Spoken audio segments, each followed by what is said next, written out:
tokratni oddaji se z Andrejem usedeva v dva avtomobila, ki sta tako podobna, a tako različna.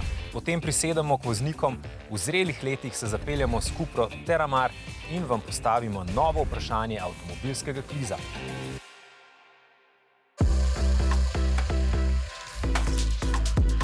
Pozdravljeni o avtomobilnosti. Skozi vsebino današnje oddaje se bomo dobesedno zapeljali in to za dvema avtomobiloma, ki sta si popolnoma podobna, ampak v resnici tudi zelo različna. In ne govorimo samo o barvi. Če smo si še desetletja nazaj, ko je bila situacija podobna, zastavljali samo eno vprašanje, se pravi, ali je bencinar ali dizel, zdaj tukaj že vemo, da sta oba električno gnana. Vprašanje, ki naju pa zanima, je, kakšen pogon imata Tako je. in kakšen doseg ter moč. In pri tem bomo iskali seveda tudi razliko v vozni dinamiki. Gremo? Gremo.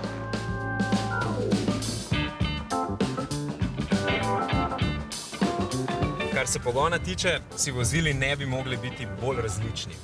Andrejev ima štirikolesni pogon z dvema elektromotorjema, moj pa dvokolesni pogon zadaj gnan in z enim elektromotorjem. Kar se pozna, boste videli tudi pri porabi. Oba pa poganja oziroma oba črpata energijo iz 64 kWh velike baterije. Eno in drugo, količina motorne moči in vrsta pogona, ki je seveda lahko spredaj, zadaj ali pa na vsa štiri kolesa, v vozno dinamiko vselej vnese posebnosti. Ne glede na energent, odvedno je bilo tako. Pri električnih avtomobilih pa pride do ene posebnosti. In prav to bomo na današnji jesenski vožnji, kjer to morda ugotovimo celo nekoliko prej, poskušali tudi pokazati. Vsekakor pa velja, da imajo asistenčni sistemi za ohranjanje stabilnosti avtomobila v času električnih avtomobilov še posebej pomembno vlogo. In ko smo že pri asistenčnih sistemih, poglejmo, kako z njimi sobivajo vozniki v zrelih letih.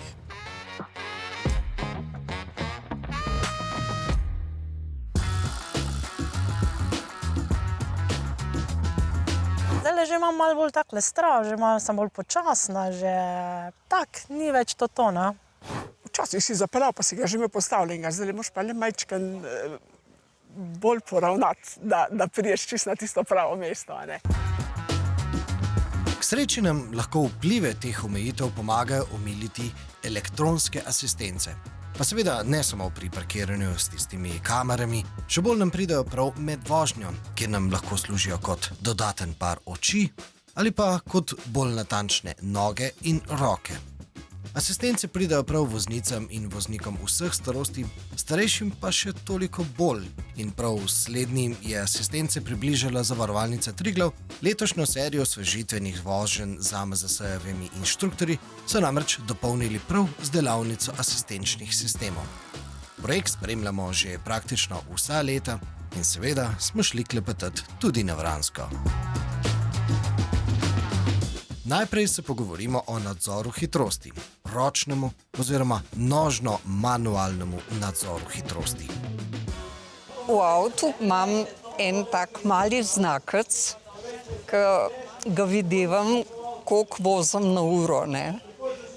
Ki mi tudi utripa, če prehitrno. Tako nekako zadržim omejitev.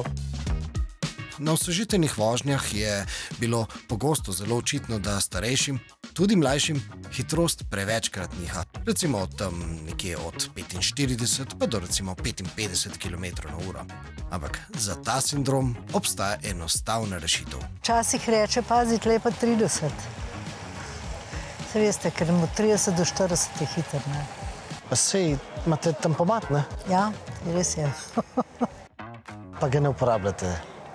Včasih. Enostavno se mi zdi tako mogoče, pa nekomotno. Se bolj komod. Ja, se je, ja. Se dejansko je res, ja. Prijete v cono 30, vklopite tempomat, pa sem gledate še okrog, ne? Ja, to je res. Klasičnega sem navajen že s kamionov, takega, ko me patali, zdaj to nov sistem, pa še nisem. Zdaj samo speljete, zdaj pa samo play, pritisnete to in ne rabite več nič. Zdaj pa ni nog nikjer, dava dol, prav dol dava nogo, čist dole dava, zdravo, tako. Iz plina tudi, iz gasa, to tudi. Ne rabite nič več. Samo Vse sam vozi. ti ni treba na brenzo, ko avto praktički sam, pa ti ustavi se. Ne, mene je strah. Ja, ampak Vse nadzira. Varnostno razdaljo, zavira, ustavlja se vse. to je pa super. Je. Če bo on zabremzal, se bo avto ustavil. Če bo on pospeševal, bo avto pospeševal. A ne? A res? In zdaj nič zavore, nič gasa, se pravi, avto se bo sam prilagajal vozilu pred vami. A ne? Mislim, to mi je super, tako sem se počutila močna. No. Svetujemo, da aktivni tempomat vzamete skupaj z avtomatskim menjalnikom. Drage moje prijateljice, zelo vam priporočam, da gremo vse, ki bomo menjali avtomatski menjalnik, ker nam je prihranjeno delo, pač ni treba klasično menjati. To ni potuha, lahko se posvetiš bolj okolici in vožnji, okoli sebe, da nemaš več časa, da opazuješ vožnjo. Vi samo nogo zavore umakneva proti plinu, vozilo ne bo šlo nazaj. Sam samodejno drži in ko se dotaknemo plina, se lepo zadeva spele. Tako, to je tista prednost, ki je pri avtomatskih menjalnikih dodana vrednost vozilu. Ne? Preizkusimo zdaj dodaten par oči. Ko namreč kamera na vrhu vetrobranskega stekla ugotovi, da voznik ni videl oziroma ni dojel, kako kritična situacija se dogaja pred avtom, no takrat v hipu pošlje signal zavoram in skupaj preprečijo nalet. Jaz sem si obetal predvsem, da bom jaz lahko probal avtomatsko ustavljanje. Ker tega pa ne upam probati. Ostalo je vse. Orek zabija, ne? Nadaljujemo s pogledom na stran. Poglejte si v levem ogledalu, bo zagorela lučka. Če boste takrat stisnili smer roka za levo, bo začela lučka utripati in zapiskala bo, kar je še dodatno opozorilo, da ne bi spregledali vozila v mrtvem kotu. Zdaj nas bo prehiteval, tam se vam bo prižgala leva lučka. Lahko greš, Darko. Evo, vidite? Na osvežiteljnih vožnjah za starejše se je redno pokazalo tudi, da imajo starejši pogosto težavo voziti mirno naravnost. Pogosto gre malce levo, pa malce desno, no moderni avtomobili nas že znajo držati točno na sredini voznega pasu. Naslednja izjava seveda ni vzorna, ampak gospod Janez je že rekel, da se bo poboljšal. Kaj piska, ko greste levo, desno? Imam izključeno. Zakaj pa? Zato, ker pozabiš migot dati, te postavlja nazaj. Ne, začne volan cukati. Zakaj pa pozabite žmigoc? Ja.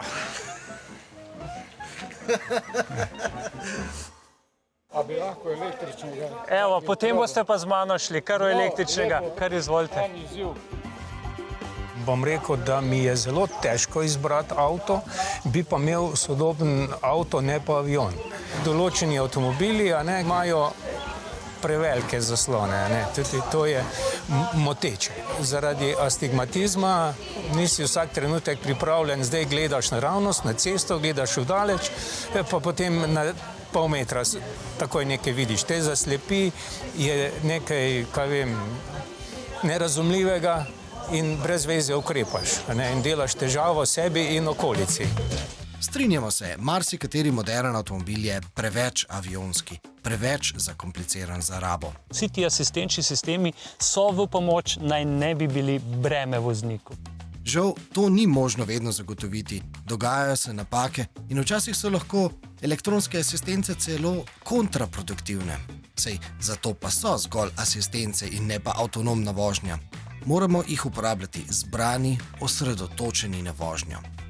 In pomembno se jih je tudi dodobra naučiti uporabljati, vsaj zato, da bomo vedeli, do kod zmorejo in česa ne obvladajo. Treba je torej vložiti nekaj našega vozniškega časa, da tako osvojimo nova vozniška znanja. Sam sebi bi še dal izpit. Ja. Samo pa res takole, treba voziti, pa vzdrževati to. Smeš zaspati. Če vozimo redno, ne, potem te vozniške spretnosti nekako ostanejo na višjem nivoju. Ne morete pričakovati, če recimo naredite 2-3 tisoč km na leto, da boste vozili tako dobro, kot takrat, ko ste jih naredili 15 ali pa 20. Ni to toliko stvar sam let, je tudi kaj drugega zraven. Aha, hočeš reči, eni so se vozniško postarali že bistveno prej. Ne samo vozniško. Kako skrbite za to vašo aktivno kondicijo, da ste tudi vozniško? Lejte, skrbim tudi to, da sem fizično aktivna. Ne? vsak dan vozim, hodim veliko, hodim plesat, se vozim s kolesom. Primeren odnos do zdravja, do življenja, do prehrane, do fizične in vedno fizične aktivnosti.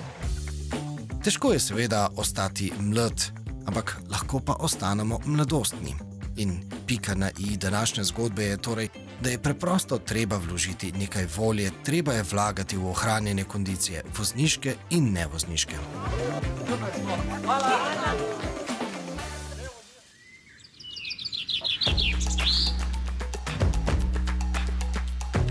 Pri vseh dogodkih, ki smo jih v preteklosti tudi sami izvedli ob pomoči voznikov v zrelih letih, smo po takih dogodkih vselej ugotovili zmeraj isto. In to je, da se odločijo posloviti od ročnega menjalnika in ga zamenjajo za samodejnega, saj to prinese daleč več udobja in varnosti v vožnji. Če se ob tej zamenjavi odločijo še za vozniku prijazno karoserijsko obliko, ki omogoča dobro preglednost čez sprednji del, malo mrtvih kotov, velika stranska ogledala in malo više sedenje, potem smo skoraj že vse postorili.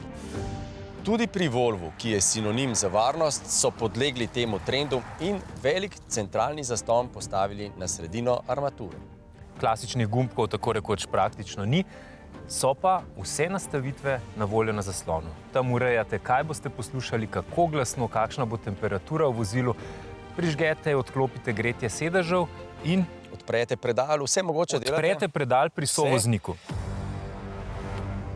Ne razumemo pa nekaj drugega. In sicer, da to, da imaš na tem velikem zaslonu, na zgornjem delu, vse možne nastavitve. Ena izmed njih je tista, ki te opozarja, da ko pogledaš na zaslon, da nisi zbran in ne gledaš na cesto. Razumeli bi še, da je na zgornji orodni vrstici tisto, kar voznik v resnici najbolj potrebuje, se pravi hitrost. Da pa moraš gledati stran od smeri vožnje in da te potem sistem opozori, da ne gledaš v smeri vožnje, pa je situacija, ki je nova in precej komična. In na to se bo potrebno še kako navaditi. Smo se pa že lahko navadili na nekaj, kar je pa brez dvoma ne samo koristno, celo nujno. To pa je, da avtomobilske znamke za svoje modele tudi povejo, kako trajnostni so. In pred nami je najbolj zelen Volvo v zgodovini. Greva na eno prav zanimivo zgodbo in sicer na Terramar. Terramar je ena najstarejših dirkaških stez z impozantnim ovalom. Tako je. In Cupra je tam predstavila svojo Cupro Terramar.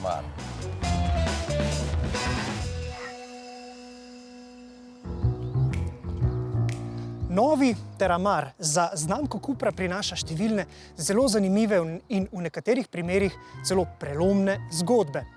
No in danes, po zaključeni prvi vožnji s tem avtomobilom, vam lahko predam 5 teh zelo zanimivih zgodb. Prisedite in uživajte. Za začetek gremo na čisto pravi dirkaški oval.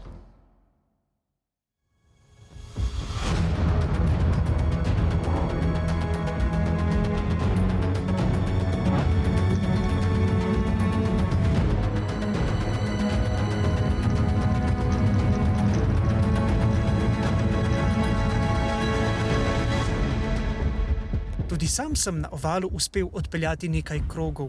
Nikakor ne s polno hitrostjo, ker morajo seveda organizatorji skrbeti za varnost. Nas je pa s polno hitrostjo naokoli popeljal Cuprin testni voznik Jordi Genet in nam razložil, da za vožnjo po najbolj strmem odseku potrebujemo hitrost vsaj 120 km/h. Z manjšo hitrostjo začne avto namreč drseti navzdol ali pa se lahko celo prevrne. Naklon ovala je tako strm, da je po njem že hoditi praktično nemogoče.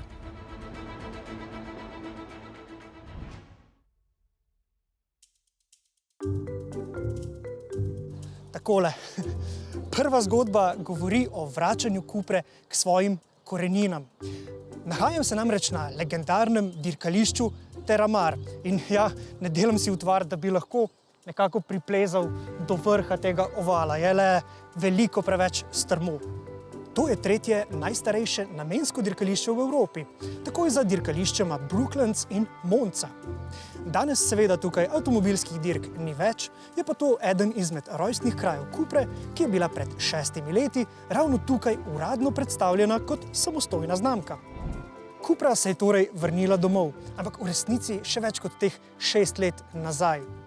Znamka Cupra je namreč nastala že sredi 90-ih let kot skovanka besed Cup Racing. How can we see the dynamic character of the car in the new Terramar? So this is the car with which we are entering a new segment for us, the SUV segment, which is the most growing segment in Europe. But the most important is that we do that with our mindset, okay? And as you know, the racing, the competition is in our DNA.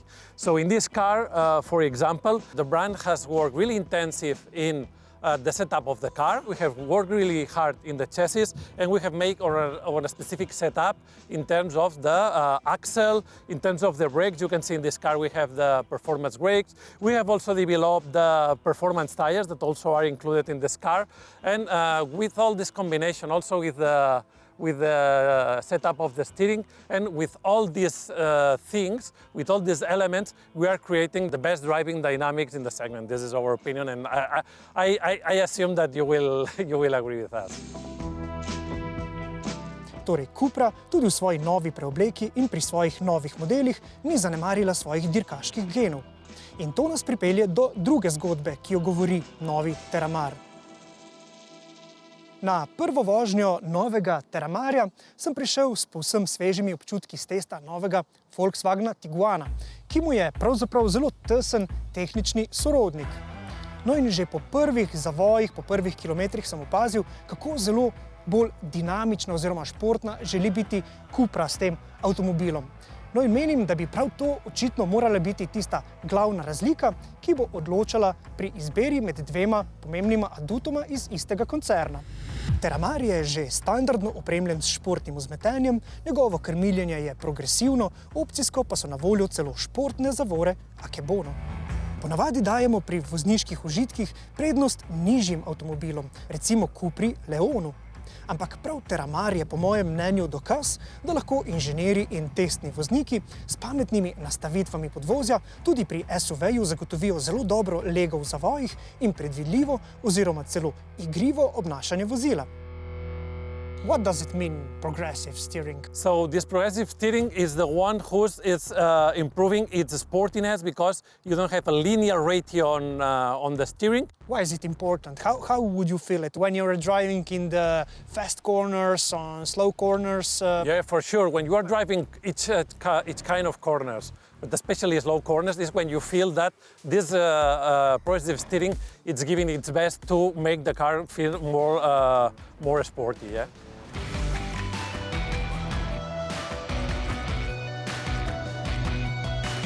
No in takole smo že pri naši tretji zgodbi.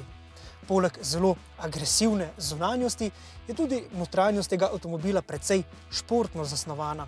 In pri tem ne gre le za takšne sedeže z dobrim bočnim oprijemom, ampak tudi za zasnovo sredinske konzole, ki je takole, poglejte, zarotirana proti vozniku. Designing this driver-oriented cockpit, we are giving the feeling the driver that he is the center of this, the main important thing on the car, okay? And that once he starts the car, everything is ready for him to enjoy the drive. Piko na i pa prinaša poseben gumb s Cuprinim logotipom, ki ga imamo tukaj na volanskem obroču. No, s tem gumbom lahko zelo hitro in preprosto menjamo vozne programe. No in med temi voznimi programi so tudi tisti rohneči. Pa gremo, Cuprina zgodba četrtič.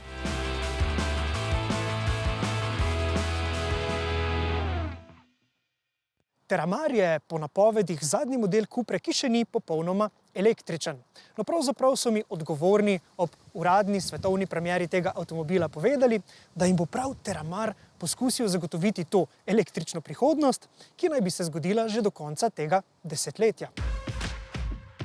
Čeprav so pogoni tudi v tem primeru v veliki meri elektrificirani, pa bo pri vseh glavni energent še vedno bencin. Za razliko od sorodnih modelov Audija in Volkswagena, Terramar dizelskih pogonov ne bo ponujal.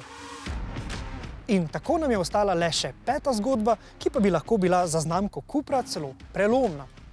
Terramar jo namreč pelje na višji nivo na avtomobilskem trgu in, kar je morda celo še pomembneje, tudi na višji nivo znotraj svojega koncerna.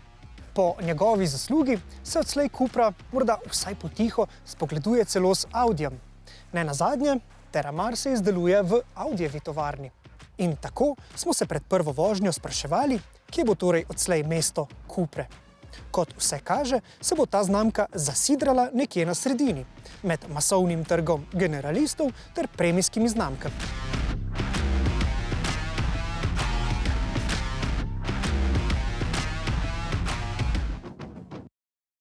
In zdaj je čas za vaš najljubši avtomobilnostni kviz.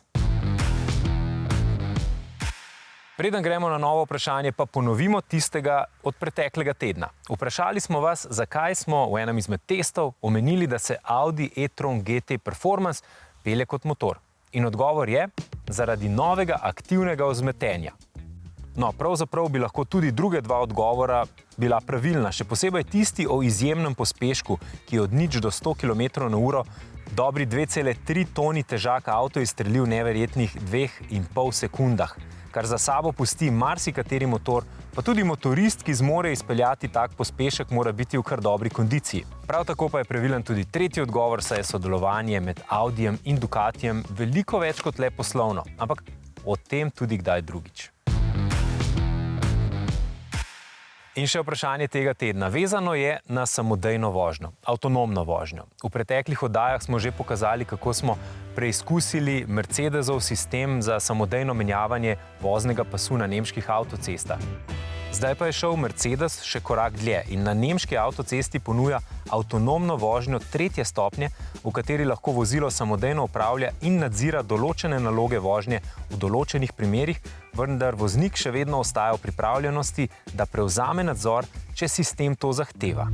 Vprašanje pa se glasi, do katere hitrosti Mercedes na določenih delih nemške avtoceste dovoli možnost avtonomne vožnje 3. stopnje. Odgovori so 3. Prvi 80 km/h, drugi 95 km/h in tretji 130 km/h. Glasujete tako, da kliknete na QR kodo, ki se vam bo pojavila na zaslonu in označite pravilen oziroma odgovor, ki se vam zdi pravilen, oziroma da nas obiščete na rtvslo.si poševnica avtomobilnost.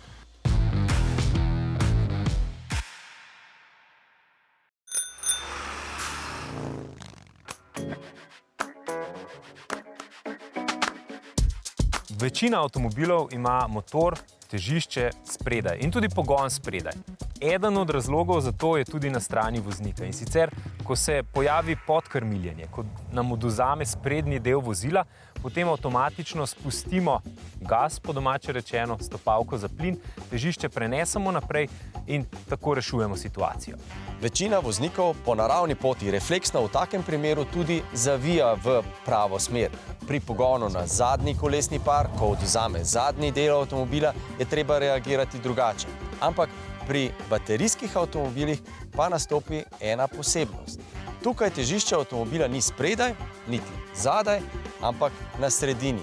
In spet še ena posebnost, težišče ni postavljeno tam kot pri avtomobilih z sredinskim motorjem, s katerimi ima opravka zelo malo ljudi, to so superšportni avtomobili, ampak je postavljeno tukaj na samo dno avtomobila, v sredinski del avtomobila, kar je v resnici odlična postavitev, saj zagotavlja zelo dolgo, zelo nevtralno lego na cesti.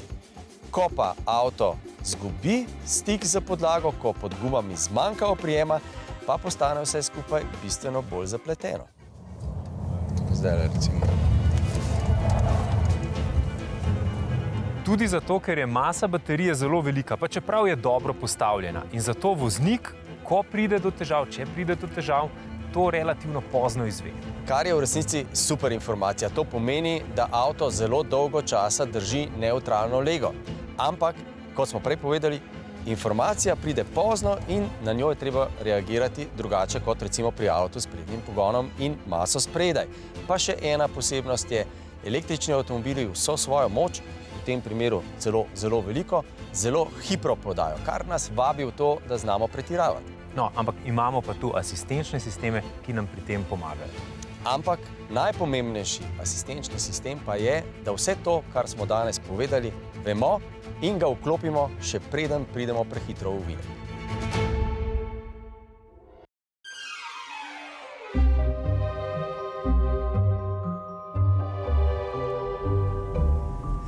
Lansko leto sem vam na predstavitvi Mercedesovega razreda E povedal te besede. Kaj naredi ta novi Mercedes E, ko pred sabo zagleda Porsche 911? Ja, seveda, prehiti ga avtomatsko. No, potem smo ta avtomobil lanskega novembra testirali v Sloveniji in sistem ni deloval. No, zdaj pa vam lahko predvajam naslednje besede. The active lane change is now working also in Slovenia, and we updated the system, so you are able to enjoy it also on your streets. Pa da ponovim, o katerem sistemu govorimo. No, pred sabo imam počasen tovornjak in kot vidite, ne da bi karkoli naredil, je sistem samodejno preveril, kakšna je okolica, vklopil levi smerokaz in tovornjak prehitel. Kot vidite, avtomobil ne prehiti samo enega avtomobila, ampak seveda prehiti kar celo kolono počasni. In zdaj, ko pa smo prehiteli praktično vse avtomobile, avtomobil preveri okolico, klopi desni smerokaz in se pospravi nazaj na desni pas. Pa na tem mestu dodam še to, da seveda ta sistem je zelo, zelo koristen, če ga uporabljamo v kombinaciji z aktivnim tempomatom, prediktivnim, aktivnim pametnim tempomatom, ki dejansko pozna, kakšne so omejitve hitrosti. Ampak ne, to še ni samodejna vožnja, čeprav Mercedes samodejno vožnjo tudi že ponuja in zdaj po novem na praktično vseh odsekih nemške avtoceste.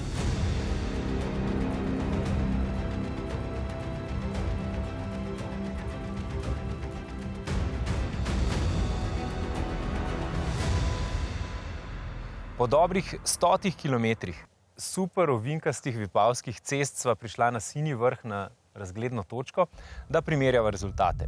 Se pravi, najina avtomobila sta pri isti trasi, morda malo različnih slogih vožnje. Ja, vsekakor vozniški slog lahko pripiševa neko razliko. Oba obdržala več kot 60% baterije, poraba pri tebi 22,8 kWh, pri meni pa 20,4.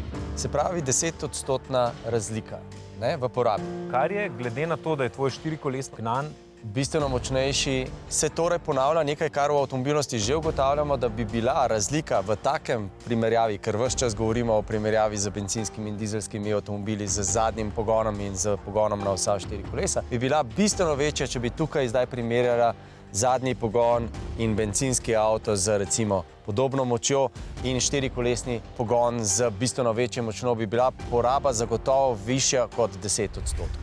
Pogosto rečemo, da so ameriški avtomobili bistveno bolj mehki, da nimajo tako neposrednih stika in komunikacije volana z voziščem, z podvozjem, da niso tako čvrsti. No, očitno bo enako tudi saj za zdaj kaže tako, tudi v električnem svetu, saj vsi kitajski avtomobili zaenkrat kažejo bolj DNK ameriškega sloga, bolj so mehki, volani niso tako zelo neposredni, tudi sicer niso tako čvrsto grajeni kot evropski avtomobili. In čeprav je Volvo lastniško kitajski, pa je absolutno zadržal ta evropski vozniški DNK. No, mi bomo tudi obdržali DNK in sicer se vidimo naslednji teden ob isti uri na istem kanalu. Vmes pa seveda kliknite na rtvslo.si/avtomobilnost ali pa na naš YouTube kanal. Srečno!